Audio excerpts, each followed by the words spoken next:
கர்த்தருடைய பரிசுத்த நாமத்திற்கு மகிமை உண்டாவதாக. இன்றைய வேத வசனம் 1 கொரிந்தியர் 1:18. சிலுவையை பற்றிய உபதேசம் கெட்டுப்போகிறவர்களுக்கு பைத்தியமாய் இருக்கிறது, ரட்சிக்கப்படுகிற நமக்கோ அது தேவ பலனாய் இருக்கிறது.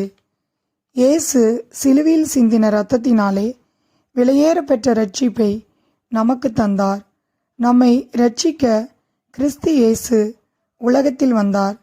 நாம் பெற்றுக்கொண்ட விலையேற பெற்ற ஆசீர்வாதம் இரட்சிப்பாகும்.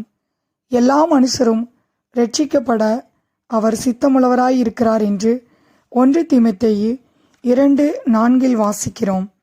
எல்லா மனுஷருக்கும் இரட்சிப்பை அளிக்கத்தக்க தேவ கிருபையானது பிரசன்னமாகி நம்மை சகல அக்கிரமங்களில் நின்று மீட்டு கொண்டு நமக்காக சிலுவையில் தம்மை தாமே ஒப்பு கொடுத்தார். இவ்வளவு பெரிதான இரட்சிப்பை நமக்கு தந்தார்.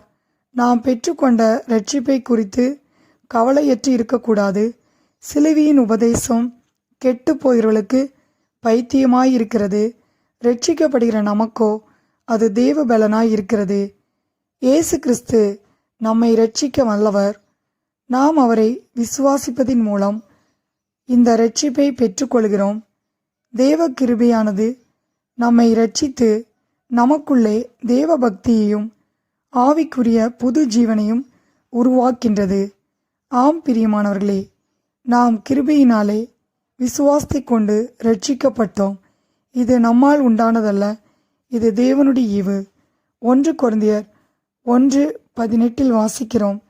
சிலுவையை பற்றிய உபதேசம் கெட்டு போகிறவர்களுக்கு பைத்தியமாயிருக்கிறது, ரட்சிக்கப்படுகிற நமக்கோ அது தேவ பலனாயிருக்கிறது. கர்த்தர்தாமே இந்த வார்த்தையை ஆசீர்வதிப்பாராக. ஆமேன்.